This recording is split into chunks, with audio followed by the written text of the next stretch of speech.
हर hospital में एक कमरा ऐसा होता है जहां किसी मरीज को अब भर्ती नहीं किया जाता, जहां लाइट अपने आप जलती है और मॉनिटर बिना मरीज के भी बीप करते हैं। इस हॉस्पिटल में वो कमरा है 309।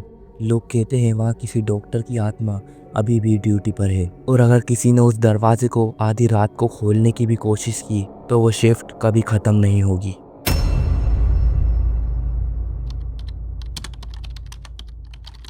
शहर के किनारे एक पुराना लेकिन मशहूर हॉस्पिटल था, होपवेल सिटी हॉस्पिटल। यहाँ ज़्यादातर लोग नाइट शिफ्ट में काम करते थे, और वो लोग कहते थे कि कभी भी तीसरी मंजिल पर अकेले मत जाना। वहाँ एक पुराना कमरा है, कमरा 309, जिसके दरवाजे पर अब तक पुराना नाम लिखा है, डॉक्टर कविता शर्मा। लेकिन कविता शर्मा अब इस दुनिया में नहीं है। और उसी हॉस्पिटल में शहर से एक नया डॉक्टर आया था। वो बहुत स्मार्ट था और थोड़ा शांत स्वभाव का था, और अकेले रहना पसंद करता था। उसका नाम था डॉक्टर नील मेहरा। वो भूत प्रेत जैसी चीज़ों पे यकीन नहीं करता था। उसका कहना था कि इतनी रात में हॉस्पिटल में सिर्फ मरीज और उनकी तकलीफ होनी चाहिए, डर नहीं। स्टाफ रूम में सीनियर नर्स रानी ने कहा, डॉक्टर नील, आज आपको नाइट राउंड पर जाना है। डॉक्टर नील कहते हैं, ठीक है, कौन कौन से वार्ड में जाना होगा? डॉक्टर रानी कहती हैं, 308 तक ही जाइएगा, 309 खाली है, लेकिन वहाँ मत जाइएगा। डॉक्टर नील मुस्कुराते हैं और कहते हैं, सुनने में तो हॉरर मूवी जैसी चेतावनी लग रही है। डॉक्टर रानी कहती है, काश ये कोई मूवी ही होती डॉक्टर। रात के 12 बज चुके थे। डॉक्टर नील अपना राउंड शुरू करते हैं। वार्ड नंबर 301, फिर वार्ड नंबर 302, और फिर वार्ड नंबर 303। अब तक सब कुछ ठीक चल रहा था, लेकिन जैसे ही वो वार्ड नंबर 308 के पास पहुंचते हैं, एक ठंडी सी हवा का झोंका आता है, और वार्ड नंबर 309 का दरवाज़ा खुद ब खुद थोड़ा खुल जाता है। अंदर से एक धीमी सी आवाज़ आती है, डॉक्टर नील। डॉक्टर नील थोड़े से घबरा जाते हैं। उन्होंने सोचा शायद कोई पेशेंट होगा, लेकिन दरवाज़ा खोलते ही अंदर कोई नहीं दिख रहा था। सिर्फ एक बेड पड़ा हुआ था और उसके ऊपर पुरानी फाइलें थी। डॉक्टर नील उन फाइलों को खोलते हैं। उन फाइलों के अंदर फ़ोटोज़ लगी थी, डॉक्टर कविता शर्मा 1989, और नीचे लिखा था, died during night shift in room 309।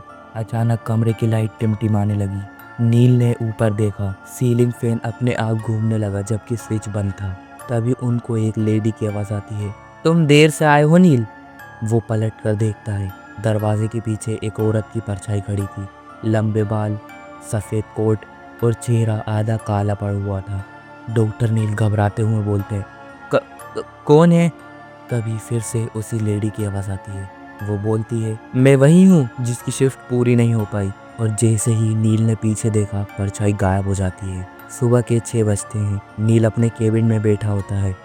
Doctor नील का चेहरा पूरा पीला पड़ चुका था, आंखों के नीचे हल्के काले घेरे। तभी डॉक्टर रानी डॉक्टर नील को बोलती हैं, 309, वो कमरा अब भी जिंदा है? डॉक्टर रानी का चेहरा सख्त हो गया था। वो बोली, कभी उस कमरे का दरवाज़ा मत खोलिएगा, वहाँ डॉक्टर कविता की आत्मा है। डॉक्टर नील बोलते हैं, और अगर वो आत्मा कुछ कहना चाहती हो तो? तभी डॉक्टर रानी कहती हैं, वो सिर्फ एक ही बात बोलती है, किसी को मत बताना कि मैं अभी भी ड्यूटी पर हूँ। नील को अब हर रात उस कमरे से वही आवाज़ सुनाई देती है, डॉक्टर नील, मेरी शिफ्ट अभी भी बाकी है। और धीरे धीरे पूरा हॉस्पिटल उस आवाज़ का गुलाम बन जाता है। वो बात करीब 1 हफ्ते गुजर जाने के बाद रात के 11 बज रहे थे। डॉक्टर नील फिर से राउंड पर था। वो तय कर चुका था कि अब आज रूम 309 की सच्चाई पता करके रहेगा। वो कॉरिडोर से गुजरता है।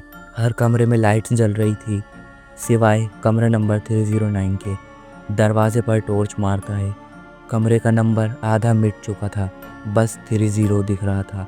डॉक्टर नील अपने आप से ही बोलता है, सिर्फ एक झूठी अफवाह, बस यही साबित करना चाहता हूँ मैं। वो अंदर जाता है। उस कमरे में अंधेरा होता है। धूल और पुराने मेडिकल उपकरण बिखरे हुए थे। एक कोने में स्टेथोस्कोप रखा था, बिल्कुल नया जैसा। डॉक्टर नील ने उसे उठाया। तभी अचानक लाइट जल गई, पर बिजली तो उस हॉस्पिटल में गई हुई थी। लाइट के साथ एक पूरा कमरा बदल गया। डॉक्टर नील अब 1989 के हॉस्पिटल में खड़ा था। साफ सुथरे पर्दे, पेशेंट्स की आवाज़ें और वही नाम, डॉक्टर कविता शर्मा। कविता कमरे में किसी मरीज को इंजेक्शन लगा रही थी। डॉक्टर नील चिल्लाया, डॉक्टर कविता, लेकिन किसी ने उसे नहीं सुना। डॉक्टर कविता अपने पेशेंट से बोलती है, डरिए मत, अब आप ठीक हो जाएंगे। अचानक कमरे में धुआं फैलने लगा, फायर अलार्म्स बजने लगे, अनाउंसमेंट होने लगी, fire fire in block 3। Patient चीखने चिल्लाने लगे। कविता ने दरवाज़ा खोलने की कोशिश की पर वो बंद हो गया था। डॉक्टर कविता जोर से चिल्लाती हैं, कोई है, दरवाज़ा खोलो। और फिर धमाका होता है और फिर उस कमरे की लाइट वापस से टिमटिमाने लगती है। डॉक्टर नील वापस से प्रेजेंट में आ जाता है। वो हाफते हुए कमरे से बाहर भागता है। कॉरिडोर खाली था लेकिन दीवारों पर जलने के निशान बने हुए थे, बिल्कुल वैसे ही जैसे उसने अभी देखा था। अगली सुबह की मीटिंग में नील ने रानी को रोका। डॉक्टर नील रानी से कहते हैं, रानी, तुमने बताया था कि कविता उस कमरे में मरी थी, लेकिन किसी ने उसे बचाने की कोशिश क्यों नहीं की? डॉक्टर रानी कांपते हुए कहती हैं, हम सब ने कोशिश की थी लेकिन वो खुद ही अंदर चली गई थी। वो एक एक्सपेरिमेंट कर रही थी, कहती थी मौत को रोका जा सकता है। उस रात जब ब्लॉक में आग लगी थी तो सब बाहर भागे पर वो अंदर ही रहीं, किसी पेशेंट को बचाने नहीं बल्कि मौत को परखने। डॉक्टर नील वो समझ नहीं पाते तो वो डॉक्टर रानी से बोलते हैं कि मुझे कुछ समझ में नहीं आ रहा। डॉक्टर रानी उन्हें बताती हैं वो चाहती थी कि वो अपनी आत्मा को जिंदा रखें शरीर के बाद भी। उसी रात में डॉक्टर नील अपने केबिन में बैठे पुराने रिकॉर्डर सुन रहे होते हैं। उन्हें एक टेप रिकॉर्डर मिलता है, डॉक्टर कविता रिसर्च लॉग 1989। वो उस टेप को प्ले करते हैं। अगर आत्मा ऊर्जा होती है तो वो मरती नहीं, मैं इसे सिद्ध करके रहूँगी, मैं अपने शरीर से जाऊँगी और लौटूंगी। फिर रिकॉर्डर में भारी सांसें आने लगती है और आखिर में चिल्लाहट, नील। डॉक्टर नील के हाथ से टेप गिर जाता है। वो शॉक्ड हो जाते हैं कि 1989 की रिकॉर्डिंग में उनका नाम कैसे आया। डॉक्टर नील ने अपनी घड़ी देखी, उस वक्त रात के 2 बज रहे थे। उनका फ़ोन बजता है और उनके फ़ोन के डिस्प्ले पे लिखा था 309 रूम। डॉक्टर नील डरते हुए रिसीव करते हैं। हेलो, कौन? आवाज़ एक लड़की की आती है। तुम्हारा नाम मैंने रखा था। नील। फ़ोन कट जाता है और वो अपनी कुर्सी से उठता है और देखता है कि कमरे की खिड़की के बाहर एक धुंधली परछाई उभर आती है।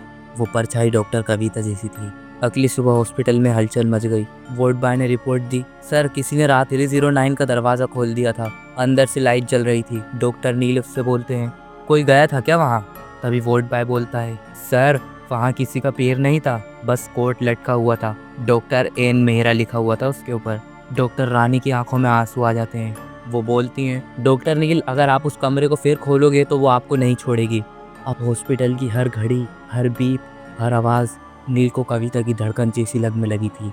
हर रात 309 का दरवाज़ा अपने आप खुलता और अंदर से वही आवाज़ आती, डॉक्टर नील मेरी ड्यूटी पूरी करवाओ। नील अब हर रात 309 के सामने देखने लगा, सपनों में वही कमरा, वही औरत, वही आवाज़, नील मुझे पूरा करो।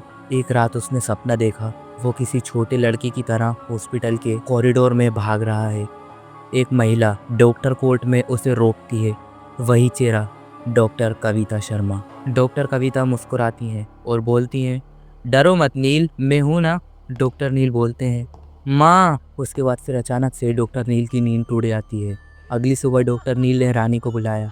डॉक्टर नील रानी को बोलते हैं, रानी अब मैं झूठ नहीं सुनना चाहता, कविता मेरे सपनों में आती है और वो मुझे माँ कहने को मजबूर करती है। रानी की आंखें भर आती है। वो धीरे से बोलती है, क्योंकि वो तुम्हारी माँ थी नील। डॉक्टर नील हैरान हो जाते हैं। डॉक्टर रानी उन्हें बताती हैं, जब तुम छोटे थे तो कोई तुम्हें हॉस्पिटल के पास छोड़ के चले गया था, कविता ने तुम्हें अपनाया, लेकिन उसने ये बात किसी को नहीं बताई। कहती थी जब मैं मौत को हरा दूंगी तब नील को सच बताऊंगी। डॉक्टर नील बहुत ज़्यादा ही हैरान हो जाते हैं और बोलते हैं, तभी डॉक्टर रानी बोलती हैं, वो चाहती थी कि वो आत्मा शरीर से निकल कर भी जिंदा रहे। डॉक्टर नील ने कविता की पुरानी फाइल से खोली। एक फोल्डर में प्रोजेक्ट SAYE लिखा था। डॉक्टर नील उसे पढ़ते हैं। Subject self awareness after expression, goal transfer consistence into living subject. File के नीचे उसका नाम लिखा था, सब्जेक्ट अप्रूव्ड एन मेहरा। वो समझ गया, कविता का एक्सपेरिमेंट सफल हुआ। उसकी आत्मा उसी के भीतर जीवित थी। रात के 2 बज रहे थे। हॉस्पिटल की सभी लाइट बंद हो चुकी थी सिवाय रूम नंबर 309 के। नील धीरे धीरे कमरे के पास जाता है। दरवाज़ा अपने आप खुल गया। अंदर वही कोट, वही स्टेथोस्कोप और दीवार पर ताज़ा लिखा वाक्य, वेलकम बैक डॉक्टर एन। तभी कविता की आवाज़ आती है, नील मैंने कहा था ना मैं लौटूंगी। नील डर जाता है। कमरे में धुंध भर गई थी। उसके सामने कविता का चेहरा उभरने लगा था, आधा जला हुआ लेकिन मुस्कुराते हुए। तभी डॉक्टर नील बोलते हैं, आपने ये सब क्यों किया? तो डॉक्टर कविता बोलती हैं, मौत बस एक बीमारी है नील, मैंने इलाज ढूंढ लिया है। डॉक्टर